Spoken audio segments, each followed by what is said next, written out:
This is the new DJI Air 3 with 2 cameras. But the question I'm asking myself is this just like a selling gimmick, or is this actually useful?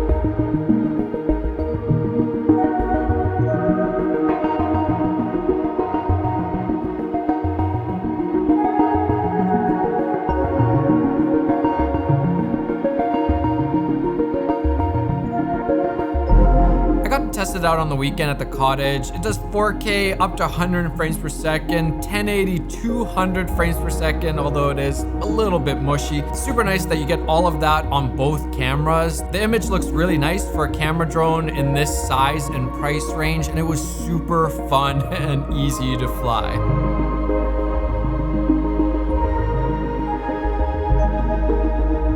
In fact, it's so easy to fly that I was driving the jet ski with the right trigger, my right hand on the right trigger, and flying with my left and getting those shots. So yeah, it was tricky. Speaking of the controller, it's incredible. No gripes here. I love that they have these built-in screens now. You just turn it on, start flying so fast. The charger, so sleek. Plug it in and you charge all 3 batteries. They even stay in here. They got little like locking mechanisms. Just year after year, they keep innovating all of this stuff. But honestly, when I hear 2 cameras, I right away think gimmick. That's like my first reaction. I'm like, is that good?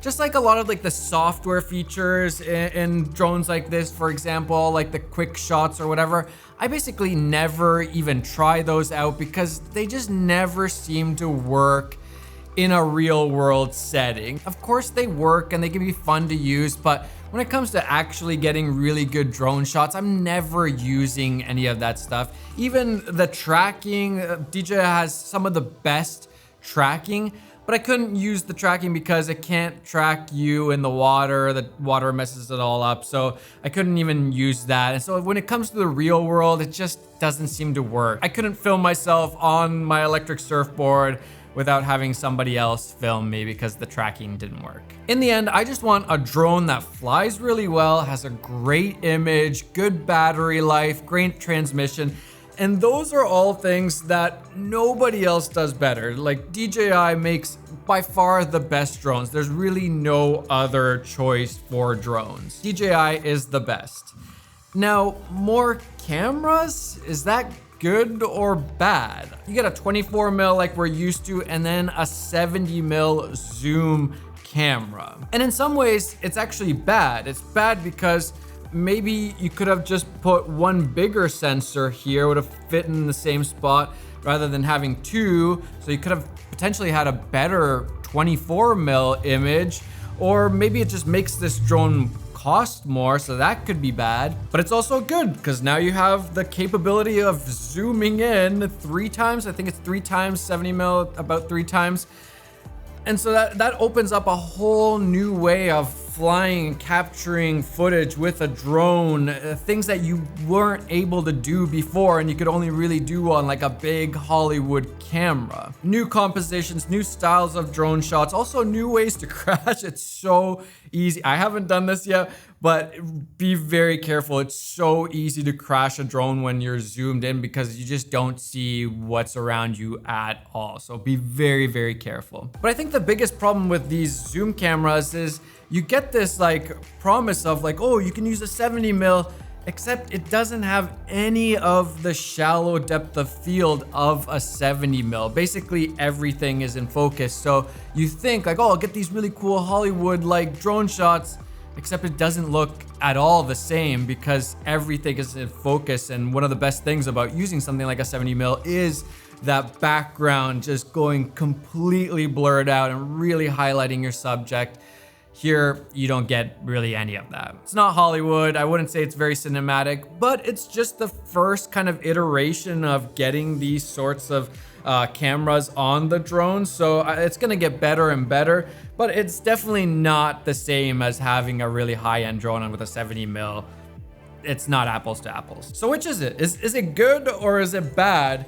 And I think that really comes down to you, or who is this drone for? I don't think it's meant to be like a high-end cinematic production drone. I think it's meant for, you know, smaller budgets, the up-and-coming filmmakers, the kind of people that do this as sort of a hobby, sort of a side hustle, not the I'm filming on Oppenheimer, if that makes sense. And for those people, this thing is incredible. The amount of stuff, the features, the technology that you get for an affordable price. I think it's $1,100 for just the drone and RC. If you want like the Fly More combo, the case and the batteries, I think depending on the RC, it's either $1,350 or $1,550, which is still really affordable. You wouldn't believe the behemoth of a, let me show you.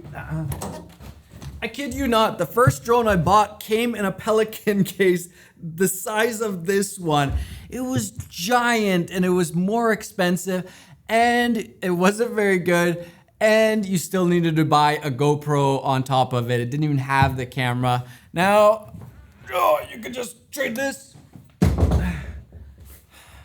for this little bag. If right now you're saying, this drone sucks, I would never buy that, well then it's not for you, or you're not very self-aware with where you are, both in terms of your skills and finances. But if you've been dreaming about getting your first drone and what it would be like to be able to get all these really cool drone shots, you cannot go wrong with something like this. If you already have like a Air 2S or Air 2 or something like that, this isn't that big of an upgrade. But if you don't have a drone and you don't need it to be under 250 grams, then I'd go for the Mini Pro. And this fits your budget. This is insane. It's like we're getting a little desensitized just because they're all so good and there aren't these like massive leaps in performance and features and things. It's kind of easy to forget how crazy these things are. And yes, after all that, I still kind of like having the two cameras on drone like this. I think it's fun. I think it opens up new potential, new opportunities, and it kind of teaches you a different way of flying with a drone and getting video, which can only really be learned by actually doing it. But the question is, should you just be getting like a really nice one camera 8K and then you could just digitally zoom in, because it'll probably look about the same. All right, let me know what you guys think of the DJI Air 3. Thanks so much, DJI, for letting me try it out, and I will see you guys later. Bye.